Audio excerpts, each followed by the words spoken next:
Good evening and welcome to Chicago Tonight. I'm Paris Schutz. And I'm Brandis Friedman. On the show tonight, but something needs to happen.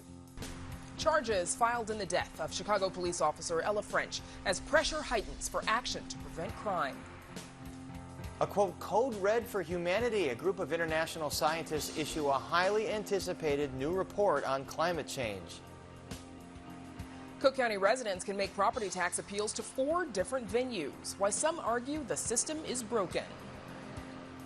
21 million Americans believe President Joe Biden is illegitimate and should be removed by force. That and other findings from a University of Chicago report on the January 6th insurrection. An intimate conversation about Chicago's gun violence problem with a Chicago mother whose son was recently killed. Exelon strikes a deal to buy out its partnership with another utility giant. That and more business news from Crain's. I'm Angel Ito, and coming up tonight, I've got more on decorated bike posts like these in the city and the artists behind them. And first, some of today's top stories. 10 people in the city were killed over the weekend due to gun violence, according to the Chicago Police Department. CPD data says 73 people were shot in 45 different shooting incidents between Friday and Sunday evenings. That includes the fatal killing of 29-year-old police officer Ella French. And we'll have much more on this in just a moment.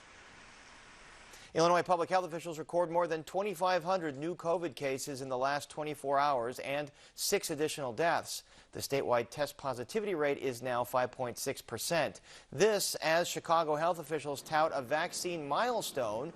More than 70% of Chicago adults over 18 have received at least 1 shot of a COVID vaccine, and around 50% of teens 12 to 17 have received at least 1 dose of the Pfizer vaccine.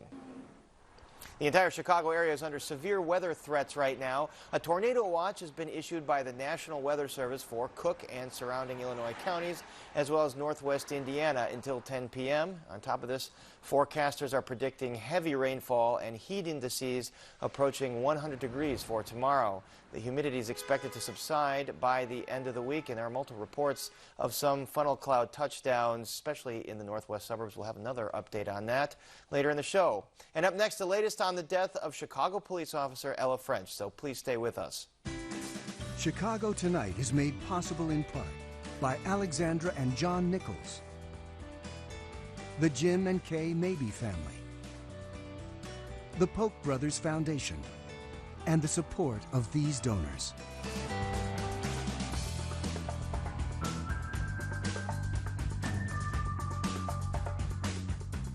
This evening, Cook County State's Attorney Kim Foxx announced a series of charges related to Saturday night's shooting of 2 Chicago police officers. 1 officer died, another is recovering, but at last check remained in critical condition. It's stirring up emotions and pressure. Amanda Vinicky joins us now with the latest. Amanda. Yes, Paris, those charges range from unlawful possession of a weapon to murder. Chicago Police Superintendent David Brown says 38 police officers have been shot at so far this year. 29-year-old Ella French was the first to be shot fatally in more than 2 years. French was on duty in Englewood Saturday night near West 63rd and Bell when she was part of a patrol that pulled over a car. We learned this evening from Chicago Police Superintendent David Brown that pullover was for expired plates. Now, that car had 3 occupants, a pair of brothers and a woman. Brown says there is no evidence to charge that woman, and otherwise they would. But State's Attorney Kim Foxx is bringing murder charges and attempted murder against 21-year-old Emote Morgan. Both he and his 22-year-old brother, Eric Morgan, also face gun charges like unlawful use of a weapon by a felon. There's one reason why this happened. One reason. These 2 offenders killed Ella French and tried to kill the 3rd and 2nd officers there. That's the only person we're pointing the finger at today. Separately, the U.S. Attorney's Office this afternoon announcing charges against Jamel Danzy of Hammond, Indiana, who allegedly served as a straw gun purchaser. Danzy admitted to buying the gun that was used to shoot and kill French. He bought it for a friend from Chicago because he apparently knew that friend one of the Morgan brothers, that is, could not legally or purchase or possess a firearm due to a criminal conviction in Wisconsin. U.S. Senator Dick Durbin called that infuriating, saying he's tried without avail to crack down on gun purchasing. The gun dealers who make their profits from these deadly transactions have fought our efforts, while their political fans mock Chicago's efforts to monitor gun sales. We have lost one of Chicago's best to this disgusting enterprise. Now, Durbin is calling on the Department of Justice's Chicago Firearms Trafficking Task Force to commit to what he called a coordinated investigation and prosecution. Alderman Gilbert Villegas, meanwhile, saying that he has been speaking with police officers who tell him that they're frustrated, hearing in one breath that they're being portrayed in a negative light with calls for more police accountability. And then on the other, he says the mayor's office, Ann Brown, and the CPD putting officers in a position where he described it as they're doing more PR work than police work. Right now, this day and age, we're at war right now with the gangs. And what we need to do is take untie the arms of the police officers and let them do their job. We have communities that are being held hostage by these gangs. And then at the same time, we're telling the police to go in there. And they're concerned because they're not being given the support that they need to get. And then also you have issues where they're concerned about being the next victim themselves. The Chicago police honoring French's memory, but also, according to certain media reports, some officers took out that frustration on the mayor, turning their backs on her when she went to the hospital to visit French's partner, who has not been named. The mayor's press office sending a tweet in response saying, "Now is not the time for divisive and toxic rhetoric or reporting. This is a time for us to come together as a city. We have a common enemy, and that is the conditions that breed the violence and the manifestation of violence, namely illegal guns and gangs. The mayor is focused on healing the wounds and will reject any and all that try to use this moment to further divisions in our city." Now, this is a sign of the pressures that the administration is coming under. Alderman Villegas saying that communities held hostage to violence do want police there taking action. While he did not explicitly call for Brown's resignation, he did say that the superintendent's strategy for combating violence needs to change. They want the police to lock up these gangbangers that are holding these constituents and holding these folks hostage. They're just frustrated too. So I'm frustrated. You can tell from my comments here. Something needs to change, and I'm here ready to work. But there just needs to be a better strategy put in place, in my opinion, and the different course taken, because we are seeing the same numbers every weekend. Among the change that Villegas wants to see more money going toward police technology. For example, he said Shot Spotter, which detects gunshots. Organizations, however, that back Chicago's new community police oversight ordinance say that is not the answer. Instead, it's the opposite. You have Shamar Hemphill. He's with Iman, saying that the key to reducing crime, or at least a first step, is investing in communities. It's not only just the sole act of one individual. It's a connective tissue. When you think about, lack of investments taken out of communities, lack of education, opportunities, lack of real, job trajectories. You couple that with the inability around housing and the housing crisis. Hemphill again saying that community oversight, giving an opportunity for people who have been, he says, particularly those who live in Black and brown communities who've been historically ignored or subject to unjust treatment by the judicial system. This is giving them a voice, and that is a step toward change. Now you have Superintendent Brown also being challenged about the wisdom of officers making traffic stops for reasons like expired plates, given those dangers, a question to which the superintendent took umbrage. He says, but for stops like these, cities wouldn't be safe. Criminals who possess illegal guns are driving violent crime here and everywhere in this country. And officers put themselves in harm's way stopping suspects like this so that we can all sleep safely in our homes at night. Brown says that French's partner is making incremental recovery, though he did give no true update on that officer's condition. He went on to say police have recovered more than 7,500 illegal guns this year. Each, he says, as was the case Saturday night, an opportunity for an officer to face violence or even death.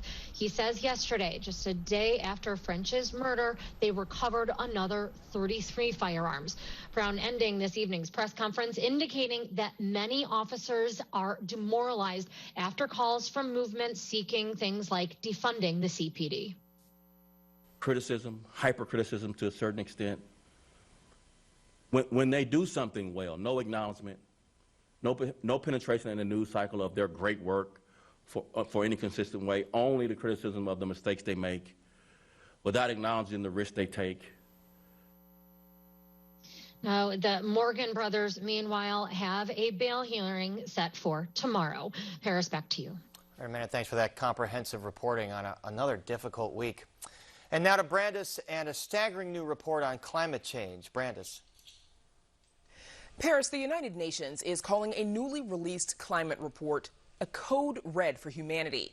The report comes from the Intergovernmental Panel on Climate Change, and it highlights that humans are a driving force in climate change. Additionally, many changes due to past and future greenhouse gas emissions are irreversible for centuries to millennia, especially those of the ocean, ice sheets, and global sea level. Joining us to discuss the effect of climate change on the Midwest and possible solutions are Elena Grossman, the program director at Building Resilience Against Climate Effects, or BRACE, with the University of Illinois Chicago, and Illinois state climatologist Trent Ford, based at the University of Illinois Urbana-Champaign. Thanks to you both for joining us. Trent Ford, let's start with you, please. This report makes it clear that humans are at fault for climate change. Why is that so important? Well, it really was said with honestly the most confidence that the Intergovernmental Panel on Climate Change has ever stated that in any of their previous 5 reports. And it wasn't that the IPCC just got more brash all of a sudden. It was because the science that has been building over the last 10 years since the AR5, the previous report, has just continued to pile on the evidence that human-induced increases in carbon dioxide concentrations, among other greenhouse gases and changes in land cover, are the primary cause of the increase in global average temperatures that we've seen over the last 100 to 150 years.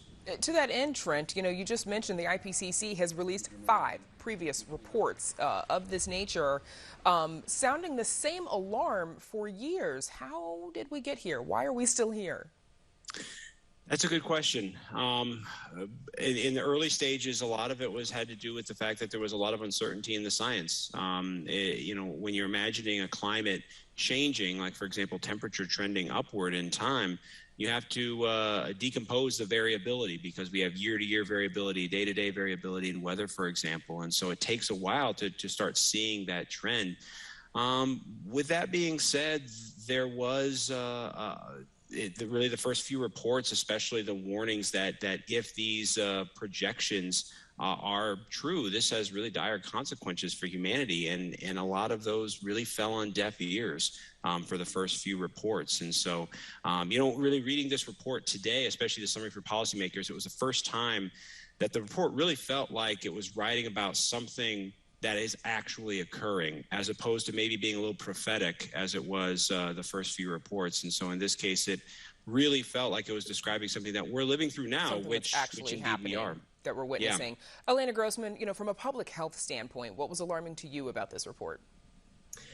I think the part of the report that really stood out to me related to public health is that it's even clearer that extreme weather events like heat waves, floods, and droughts are happening more and are more intense because of human-induced climate change. And not just these single events, but these compound events like heat waves and droughts happening at the same time. Heat waves, floods, droughts, they all have a huge impact on our health. If we look back to the 1995 Chicago heat wave, over 700 people died. That's still the most fatal heat wave in history in the United States. But just this past summer, over 200 people died in Oregon and Washington during that heat wave. Floods have multiple impacts on our health, ranging from injuries and deaths to respiratory health problems from mold to mental health challenges from rebuilding and just being exposed to a traumatic event. And really the emphasis on these compound events. And these compound events, they're not necessarily just climatic, but they can also include infrastructure. So for example, there might be a heat wave where the electrical grid is so overwhelmed that there are rolling brownouts or blackouts, and then people don't have access to air conditioning, which can be life-threatening. And while air conditioning is a cause or can contribute to climate change, it also protects our health. And then in the same vein, when you think about floods, it can also knock out electricity. And for both of these events, this is particularly worrisome for those who are medically vulnerable and whose health relies on power, essentially. And Elena, you mentioned, heat waves. The report cited heat wave peaks. During the 1850s through 1900, they'd only happen once. Now they are likely to occur about 5 times. In about a decade, they predict the world will be 0.7 degrees hotter and there will be about 9 heat wave peaks. Trent, what is the danger in these rising number of extreme heat waves? Yeah, well, with vulnerability of both urban and rural areas of all places around the globe, but we can just focus here on Illinois, where we have neighborhoods in Chicago, for example, that are much more vulnerable to extreme heat because of lack of access to cooling centers, green space that can provide shade, air conditioning, as Elena mentioned, and even rural areas where, for example, folks are much larger geographic distances away from healthcare facilities and tend to spend a longer amount of time outdoors. You think about farm workers, for example, in parts of central and southern Illinois. So, an increase in the exposure rate of extreme heat, which is what we're talking about with climate change, without a subsequent or a coincident decrease in vulnerability that can be built into the system, is just going to increase public health outcomes, negative public health outcomes from that. Now, the second side of that equation, the vulnerability, is not only induced from the climate, but also from our social systems. So we can not only mitigate climate change, but adapt to the changing in extreme heat, for example, or any other hazards, to reduce the overall vulnerability of citizens here in Illinois and in Chicago. Elena, the report didn't focus much on race or equity, of course, focusing mostly on the science. But studies have shown that Black and brown communities will be hardest hit by climate change. Why is that? Well, I think we look at historical and institutionalized racism, where there are different aspects to where these communities are living and how these communities have been invested in. And so you see Black and brown communities and low-income communities with higher percentages of impervious pavement. So that can increase your vulnerability to both heat and flooding, because for heat, it just reflects back, right? And there's nowhere for the heat to go. And the same for flooding. Green spaces, trees, shrubbery, grasses, all of those can help absorb rainwater. So you have how these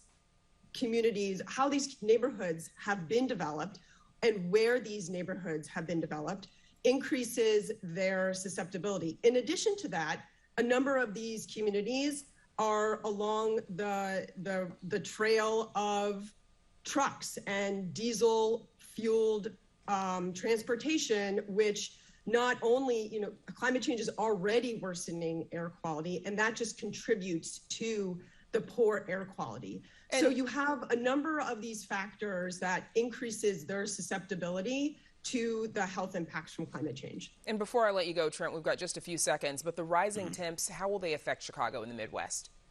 When you think about summertime, we talked about the extreme heat, but a lot of folks focus away from winter. Warmer winters may sound good when you're in Chicago, but what it does, it makes Chicago a more conducive environment for vectors for disease, such as ticks and mosquitoes, more conducive environment for invasive species, for aquatic ecosystems like Lake Michigan, which is so important, and decreases lake ice extent on Lake Michigan, which makes for a higher likelihood of storm surge with winter storms. So winter temperatures, both in summer and winter, really do provide a lot of negative impacts for Chicago. A scary report and a lot to be done, it sounds like. For now, we'll have to leave it there. My thanks to Elena Grossman and Trent Ford for joining us. Thanks for having me.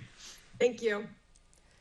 And check out our website for 10 takeaways from the International Climate Change Report. That's WTTW.com/news. Up next, a look at whether the Property Tax Appeals Board should be scrapped. Stay with us.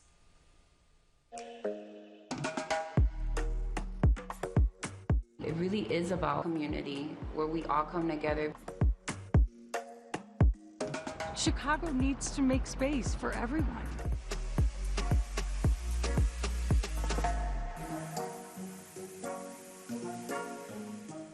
If a property owner or developer doesn't like their assessed value and the taxes they have to pay as a result, they can appeal to the assessor. If they don't like the answer there, they can appeal to the Cook County Board of Appeals. If they still don't like their tax rate, they can bring their case to another body, the State Property Tax Appeal Board, which recently awarded a $1 million tax break to Trump Tower. Our next guests argue that the system is grossly out of date and should be changed. And they are Cook County Assessor Fritz Kagi and Barbara Flynn Curry, a former state legislator who served as Illinois House Majority Leader from 1997 to 2019. Welcome both of you back to Chicago Tonight. Thank you, Paris. It's good to be with you. So Thanks you both, for having us, Paris. Great to have you. You both jointly wrote this op-ed criticizing that last part of the formula here, this obscure board, the Illinois Property Tax Appeal Board. Fritz Kagi, what's wrong with this body? Well, I think when we're looking at questions of equity, I think this assumption that we used to make that more appeals makes for more fairness has to come into question, because by the time you have this fourth level of appeals, this fourth venue, which is the State Property Tax Appeals Board, all that's left are big property owners, and they're basically whittling down their share. And by then, it's making the system more inequitable. You have big property owners whittling down their share, like Trump Tower. It pushes more of the burden onto others, and it drains cash out of the taxing districts, and it's really resulting in more unfairness rather than more fairness. And when Trump Tower gets that tax break, that's $1 million that other taxpayers have to absorb in Cook County. Barbara Flynn Curry, you mentioned in this op-ed that the Illinois General Assembly passed the law creating this board in the mid-90s. How and why did this come to be? Well, in the first place, property tax lawyers have always wanted yet one more bite at the apple, and you can certainly understand that, Paris. And they have a real presence in Springfield. This legislation passed during the time that the Republicans controlled the House, the Senate, and the governor's office. And there had been earlier attempts to do just this. And I think that the Republican Party in the House and in the Senate, and certainly at the governor's office, was more than prepared to go along with the property tax lawyers. So I spoke against it. I thought it was not a good policy then. I think it is not good policy now. Tom Hines, who was then the Cook County assessor, spoke out against it, as well as Jim Houlihan, his successor. So there were people who complained about the policy from the very beginning, but to complain doesn't mean you win. And I should mention, though, a couple notable property tax appeal lawyers over the years, Ed Burke, Mike Madigan, Fritz Kagi. They make their money representing these big commercial interests, the high-rises in the Loop. But anyone can utilize this system. So the kind of argument is it does provide due process for Joe or Jane, property owner who want to lower their taxes. What about that argument? Well, the appeals process is definitely important for addressing errors, for providing fairness for all property owners, and you have multiple bites, chances to do this. You can do this at the assessor's office. You can do it at the Board of Review. Many people do it every year there, but when you add even more iterations to that, this is a classic example of systemic inequity when the only people who are left by that time are really the biggest property owners, who many studies have shown are probably already being underassessed. And what you're doing is you're having a system that's catering to the biggest and wealthiest property owners who can provide all manner of excuses. And there's, as Barbara mentioned, there's a whole industry that exists purely to provide these excuses. And then you have a venue that may accept them, and there's really no downside for them trying it. So what you get in the end is whittling down the share of the wealthiest owners, and it puts more burden automatically onto everyone else. And it has this double whammy effect, because school boards and taxing bodies actually have to write checks to make up the difference It's cash out of their doors, and it's grown at a 20% rate since 2003 when Barbara first tried to pass the bill that would take PTAB away from Cook County. And it's going to become, it's really a fiscal ticking time bomb for all of these taxing bodies who are very strapped. Barbara Flynn Curry, address that. What is this costing Cook County taxpayers? Well, I think it's costing a lot, and let me just say that there's a huge backlog at PTAB. There was before Cook County came under the rubric of being able to appeal to the PTAB. But even then, there were long delays. But once you add Cook County, there were more properties in Cook County than there were in all the rest of the state together. So it's no surprise that there's a terrible backlog. And I don't know what the answer is, except to say maybe we should rethink. Maybe Cook County shouldn't be part of this appeal. Maybe what we should do is say that this appeal opportunity is available to homeowners, to small businesses, but not to big industrial and commercial properties. Or maybe we should say, let's beef up the kind of procedures at the local level so that people have confidence and they're pretty convinced that the answers that they get from that appeal are accurate. The state doesn't do a good job funding the Property Tax Appeals Board, and it's not a surprise. The state has nothing to gain from the decisions that PTAB makes. And so what you're saying with this delay and backlog, that means there could be cases from 10 years ago where they give a $1 million tax break to somebody, and that means the county and the taxing bodies have to find the cash somehow and make up the difference. Fritz Kagi, when there are different assessed values from these appeals board, either PTAB or Cook County Board of Appeals, versus what your office puts out, what accounts for that discrepancy? Well, there are different people who can have different opinions about valuation. We're all ostensibly trying to be a mirror to the market in our assessment system. It's supposed to replicate the market prices out there. But there are people who can construct arguments to say that, you should really compare my property to this other property. And sometimes you don't have quite enough data to establish what is the market. And there is a whole industry out there which is basically exists to convince you that a double cheeseburger is really a salad. And if you have enough iterations of that, you can find the biggest properties whittling themselves well down to below what they paid for the property, what other properties are transacting like it. But these are arguments about valuation. And under the law, it's supposed to be a mirror to the market. But the more that mirror gets distorted by different processes, by different systemic inequities, the more you find the distortion favoring the folks with the most resources, the biggest properties, and everyone else. Fritz, while I have you here, the assessed values come out for most of Chicago this year. You have big commercial properties, big property developers that are worried that, you've promised to upend the system, which multiple reports found has been inequitable for many years, but they're worried that's going to mean massive tax hikes for them that could stifle their business and the economy. What's your response to that? Well, they made predictions like this for the last 2 years when we were realigning assessments there. And yet we find that there's record activity, record investments, record prices being paid for all sorts of different kinds of assets in Chicago. I just think those predictions of doom are not coming to be. And in the meantime, realignment of the system is shown to be necessary. When there was a study done by the gold standard in our field, the International Association of Assessing Officers, they found the commercial properties that were purchased in 2018 were 50% underassessed. That means there's a huge amount of wealth transfer taking place. For an average homeowner in Cook County or Chicago, it might be more than $1,000 per year, affecting their home value by more than $10,000. And that is an incredible blow to the wealth, intergenerational wealth, to people's incomes, and it needs to be repaired. So we're not upending the system. We're fixing it and realigning it to where it should have been. It really got off track. And we're trying to make it accountable by mirroring the market and following the market as it always should have been done. All right, well, we'll follow those assessments when they come out. And our thanks to Fritz Kagi and Barbara Flynn Curry. Thanks so much for joining us. Thank you so much. And there's much more ahead on the program, including some alarming findings on the January 6th insurrection from a University of Chicago report. But first, if you've seen random city objects covered in ornate yarn patterns and wondered what they were, you're in luck. Arts correspondent Angel Ito introduces us to Chicago's yarn bomber and shares how a favorite pastime led her to beautifying the city.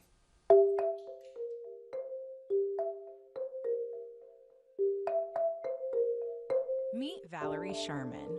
It's an easy craft to do that a lot of people already know how to do. I think it's a very Midwestern craft. And it also just makes things cozy. Also known as the yarn bomber. Initially, it was just something that I had heard about others doing. I found some websites in Chicago that showed other people doing it in other neighborhoods all around the city. And I was like, I have to do that. I want to do that. Her first bomb hit the city in November of 2019, which led her to putting up bombs made of acrylic yarn on a weekly basis. Now, Valerie's yarn bombs have exploded all over the city, from buildings to bike posts to even bicycles. Nothing is off limits. Once she started to get more notoriety, Sherman redirected her work to the south and west side, like at the Forum in Bronzeville. They were talking about how to continue to beautify and expand this neighborhood without necessarily gentrifying and things like that. So I asked them what I could do. So we decided to do the facade of the Forum and kind of reflect the existing art that was on the building. And I think we've raised about $3,000 last time I checked for the specific renovation of the place. This past Earth Day, Sherman created bombs for Southside Blooms, a community-run farm-to-vase florist. She also saw it as a great opportunity to educate the public. Each of my Earth Day yarn bombs, like you could have like a QR code that would bring you to a different cause for Earth Day. So like the bee panel, it was like Save the Bees. But that isn't the only resource she provides. Sherman also donates any money she makes directly to the community organizations she works with, even though the pieces only last from about 6 months to a year. It is not designed to be forever. It is supposed to be taken down. And so you don't put the same level of effort into it necessarily. That's why Sherman makes an effort to keep up with her bombs as they get dirty and fade from sunlight exposure, sometimes with help from a few fans. They'll post a picture of it to the South Loop neighborhood page and they're like, "Yarn bomber, like where are you at? Like this, it needs a fix or something." So it's like this bad signal. I'm like, "I'll be right there." While the yarn bombs have brought many opportunities, Sherman says she is especially grateful for the chance to work with communities again. It brings out people in the community who do knit and crochet, who can add a piece to it. This is a way to get involved in a piece of public art that is something you do that you didn't think was art, but it totally is. And so the ownership of that, people have really enjoyed doing that. Every neighborhood has like rusty pipes or like sad looking bike racks. To change that into something like bright and fun, I think every neighborhood loves that. For Chicago Tonight, I'm Angel Ito. All right, I'm going to be on the lookout for yarn bombs all over the city now. And as for the old bombs, Valerie upcycles them to create pillow stuffing for animals at local shelters. And if you're interested in touring her yarn bombs around the city, visit our website for more information. And now, Brandis, we go back to you. Paris, thank you. That's something for us to do. Let's go find where the yarn bomber has been. Still to come on Chicago Tonight. New leadership at the Chicago-based YMCA makes history. That and more business headlines from Crain's. A new report from the University of Chicago finds 23 million Americans support using force to restore former President Trump to the White House. And an intimate conversation about Chicago's gun violence problem with a mother whose son was recently killed. But first, some more of today's top stories. Chicago residents have reached a milestone in the fight against COVID-19. Chicago public health officials say more than 70%, that's 1.5 million adults in the city, have received at least one dose of the COVID-19 vaccine. The city says 50% of teens aged 12 to 17 have received at least one dose of the Pfizer vaccine as well. Jury selection is finally underway in a Brooklyn federal courthouse for disgraced R&B singer R. Kelly. The 54-year-old Grammy winner is facing sex trafficking charges, he's seen here in Cook County, related to leading a team of managers, bodyguards, and other employees who'd recruit women and girls for sex at concerts and other venues. Kelly's new defense team argues the women were groupies who pursued Kelly. Opening arguments are scheduled for August 16th. And be on the lookout tonight for some severe weather. We are under a tornado watch until 10 o'clock this evening. The National Weather Service says some storms could spin off large hail and damaging winds. And then tomorrow we'll be under a heat advisory from noon to 7 p.m. with heat index values as high as 101 degrees. Exelon strikes a multi-million-dollar deal with a French utility giant, but are there even bigger costs at play? ATI Physical Therapy's CEO resigns, and new leadership at the YMCA makes history. And here to go behind the headlines with us is Crain Chicago business reporter A.D. Quigg. Welcome back, A.D. So we know that Exelon has struck this $885 million deal to buy out its nuclear partnership with French utility giant EDF. What is the significance about this move, and why might it be detrimental to Exelon's balance sheet? Yes, this deal adds $880 million in debt to Exelon's balance sheet. That'll get shifted to its power generation business, which of course includes ComEd here locally. This still needs the okay from the state of New York, a few other federal agencies, but it adds to their debt. Like I said, at the end of June, the company had $1.2 billion in debt due within a year, so this is almost doubling that total. And this is coming at a big time of flux for Exelon. Its nuclear fleet has struggled financially because of wholesale power prices dropping in recent years. The company posted negative cash flow in 2019, in 2020, plus the struggle of its natural gas-fired power plants. They had a huge major failure during that winter weather in Texas back in February, and it's separating its regulated utilities business from its power generation units. This is a big time of flux for Exelon.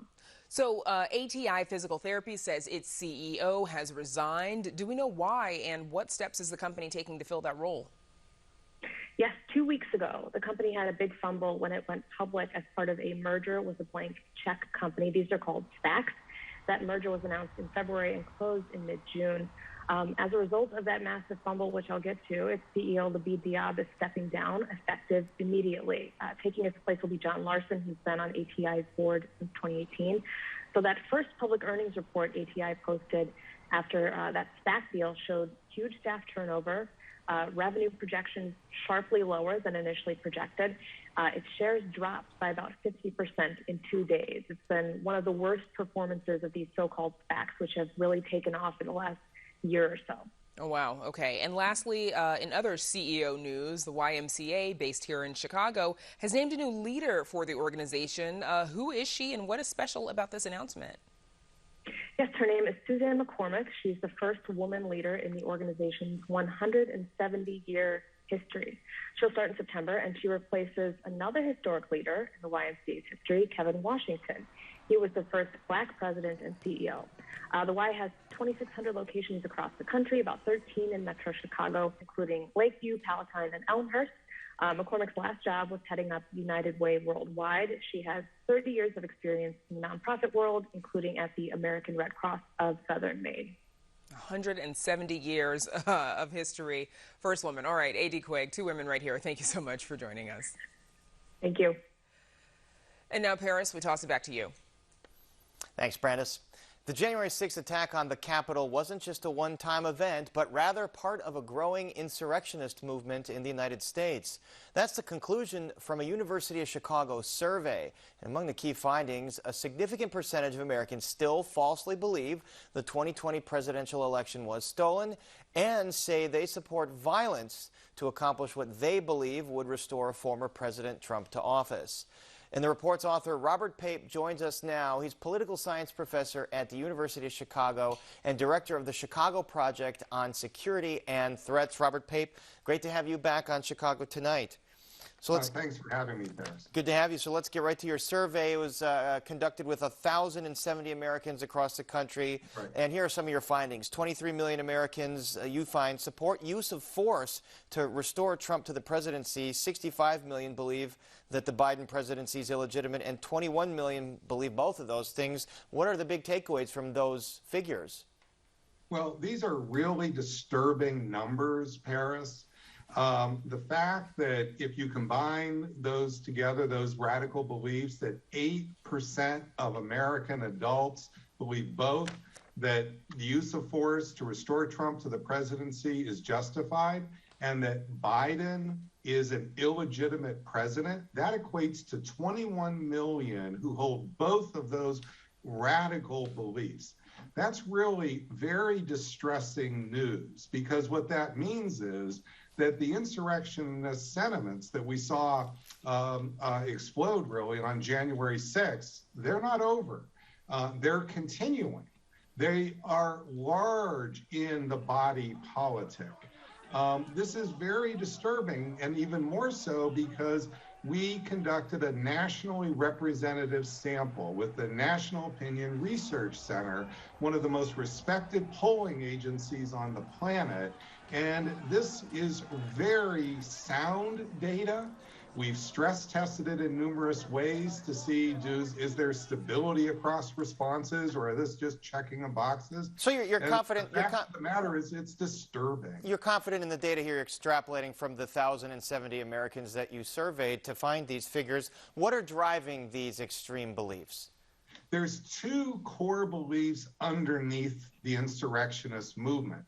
The first is the fear of the Great Replacement, the idea that the rights of Blacks and Hispanics will dominate the rights of whites. 63% of the 21 million hold that belief. The other is the idea of a QAnon cabal. That is, that there is a satanic cult of pedophiles that are controlling and running the U.S. government. 53% of the 21 million believe that radical idea. And this is very important because it's not just how many in the movement believe it, but we can look at how this compares to the rest of the population. And those two beliefs put you in the insurrectionist camp. They're 300% more likely in the insurrectionist camp than in the general population, 300 to 600% more likely. And this is very important because it's telling us these are real drivers, whereas issues like economic concerns. Are you worrying about losing your job next year? Or you can't pay a $500 bill? Or you've been bankrupt? We've asked those questions and no, those aren't the drivers. And that Great Replacement theory, it's a conspiracy theory that's been part of a narrative for many right-wing cable hosts and provocateurs.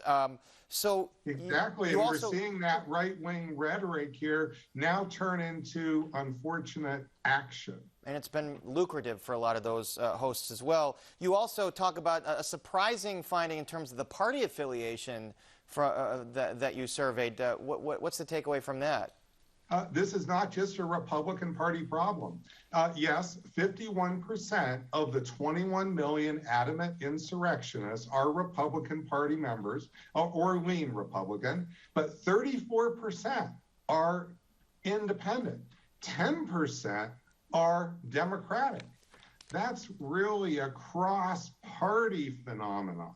So what we're seeing is this is not just a split within the Republican Party. And what are the, does your report come up with some public policy initiatives that would help address this, especially in anticipation of the 2022 midterms and the 2024 presidential election? Well, just as with COVID, it takes time for science to come up with viable solutions. That's what's happening here. We identified a surprising source of influence in the 21 million insurrectionists, which is 3/4 believe that local government is their friend, or at least not their enemy. That's very different than how they feel about federal government and state government. That's very important because it means that mayors and local leaders can have an outsized influence on the movement. And this points us in a direction over the next few months to further stress test policy initiatives. And kind of getting back to the old adage that all politics are local. You know, you see that the Department of Justice is doing this in the midst of this massive investigation, something like 400 plus arrests, and they're trying to go after some of these militia groups like Oath Keepers or Proud Boys. And in your survey, not an insignificant number of respondents had some sort of allegiance to those militia groups. Do you think what the DOJ is doing is effective? 1 million of the 21 million are members of militia groups or personally know one, but 20 million are not. So yes, it's important to pay attention to militia groups because they've got capability we've got to be concerned about. But it's also would be wrong to see this as just a militia movement. This has gone mainstream. 3/4 of the 21 million insurrectionists live in cities, not rural areas.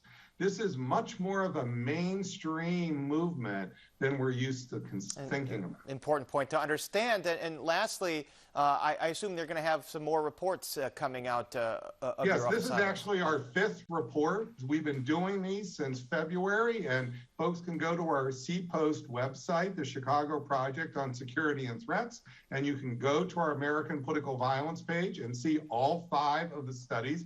We are already underway with new studies that will be coming out in the fall. All right, and I'm sure we'll be talking to you down the road about some of your findings. And our thanks, as always, to Robert Pape. Thanks for joining us. Thank you. Thank you. And up next, looking at Chicago's gun violence problem through the eyes of a mother whose son died because of it. So please stay with us.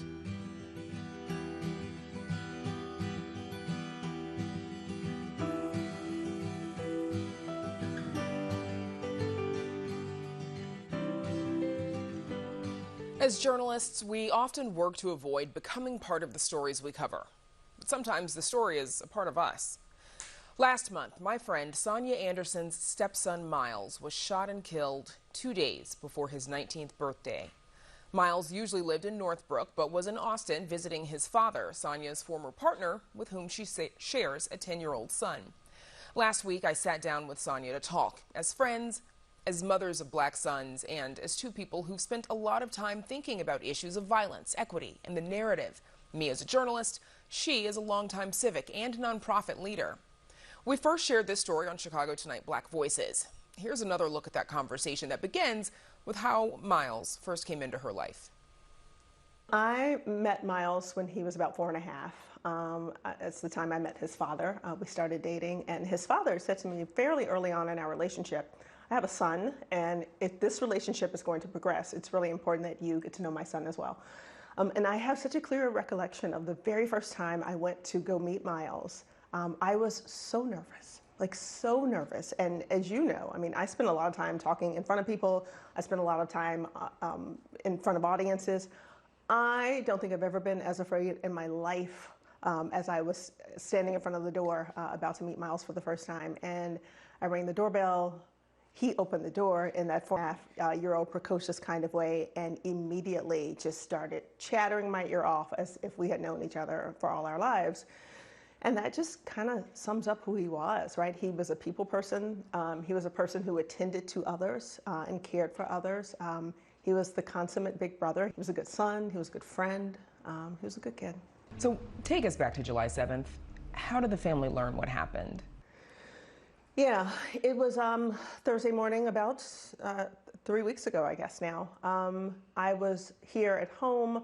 My son was with his dad in Austin. Miles generally lived in Northbrook with his mom and stepfather, but of course, because his dad is in Austin, he would come to visit on a regular basis.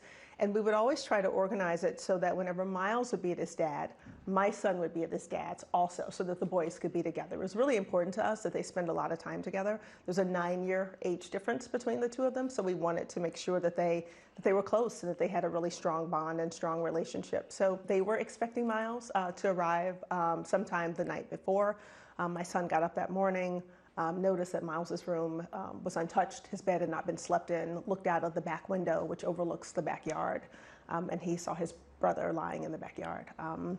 He let his dad know that Miles was out in the backyard. It was super early in the morning, and then my son, being the child that he is, decided to go out and see what was going on. He thought Miles was asleep in the backyard because he had just turned 10 a few weeks prior, and that's the sense that he could make of it. Why that would Miles, he think anything else? Why would he think anything else? Miles must be asleep in the backyard. And he went out and he tried to rouse Miles, called his name, shook him. No response, obviously.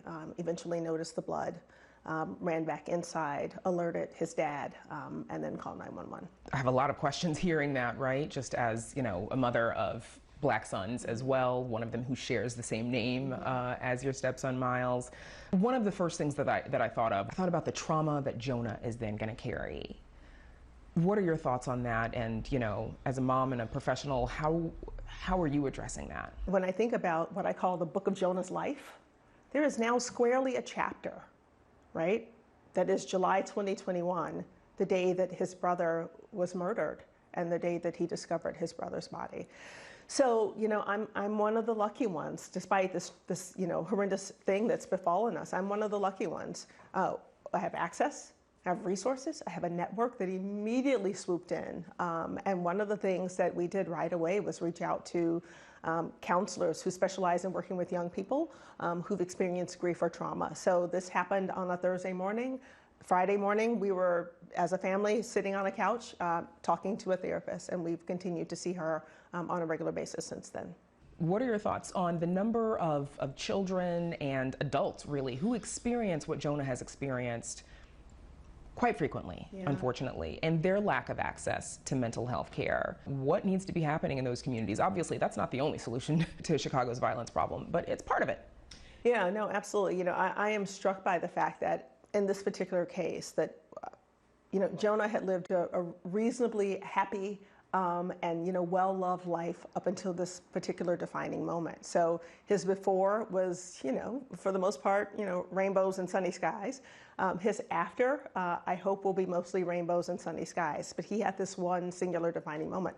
But the reality of it is there are young people in the city every single day, right now as we speak, who have a before that has not been full of rainbows and sunny skies, who've experienced trauma, and then that trauma will be succeeded by additional trauma or other challenges. And so if anything, this has really just underscored for me the importance of investing in social and emotional learning, investing in mental health supports, investing in all kinds of ways in which we can support the well-being of young people. Because if this happened to us and it's left such an indelible mark on us, and we have resources, we have ways to address and access the supports that we need, what does this mean for other families, other young people who don't have this access? And as a city, we have to understand that there has to be a better way to support young folks to get through some of these struggles that they encounter every day. Lastly, Sonia, how do you want Miles to be remembered? What do you want people to take away from learning about his story? There's a real piece of me that feels like if this shows us nothing else, it shows us that we're all connected in this story and in this journey together. I'll be really candid and say the outpouring of support to me and my family has been incredible. I mean, folks from every single sector of my life, and I mean every single sector, have reached out with words of encouragement and support. And I think that's because, of course, it was such a horrific act. Of course, people know and care about me.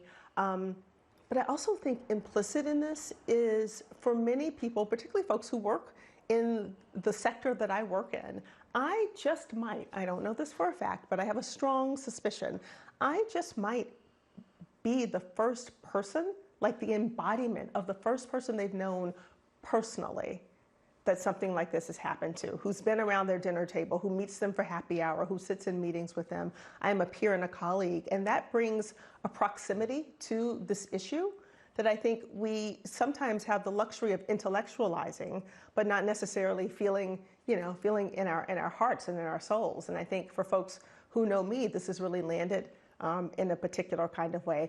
The other thing that I keep thinking about is, I've been saying none of us is safe until all of us are safe, right? And I think about the work that I do every single day. As you know a little bit about my background. I have 2 Ivy League degrees, right? I have traveled all over the world. I have worked for some of the most prominent leaders in this country, right? I have devoted my entire life to issues around equity and access, and now specifically to boys and young men of color. And I could not save, right, one of the boys of color in my own life, which to me means if I couldn't do it, right, if my family could be exposed to this horror, then really it could happen to anyone. And I don't say that to be alarmist or to use scare tactics. I say it to say we are truly all in this together. There are no boundaries between Northbrook and Chicago, or Oak Park and Chicago, or Evanston and Chicago, or the Gold Coast. And we are a community, we are a city. And until we really start to realize that one problem is all of our problems, one opportunity is all of our opportunity, then we're never going to really solve for this and maximize the potential that our communities and our young people have. And in a prescient video posted to social media last year, Miles encouraged his friends not to let the isolation of the pandemic stop them from reaching out to people they care about. As he put it then, tomorrow isn't promised.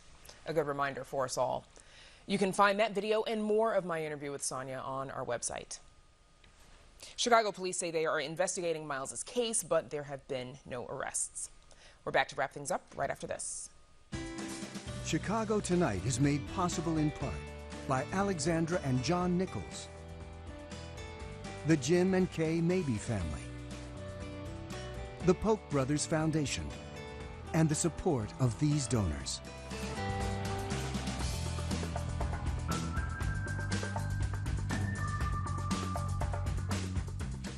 And that's our show for this Monday night. Please join us tomorrow night live at 7. A number of healthcare workers are refusing COVID-19 vaccinations. Are mandates the way forward?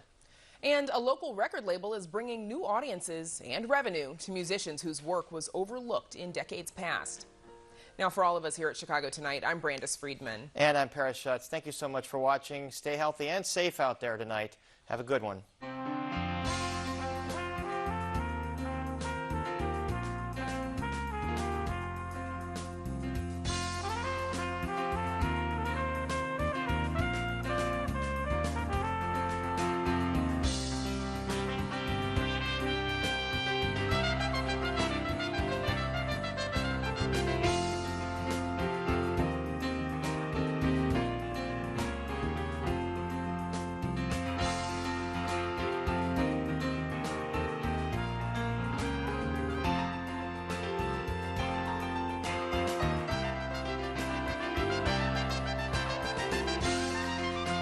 Closed captioning is made possible by Robert A. Clifford and Clifford Law Offices, a Chicago personal injury and wrongful death firm that supports free educational initiatives in the legal profession.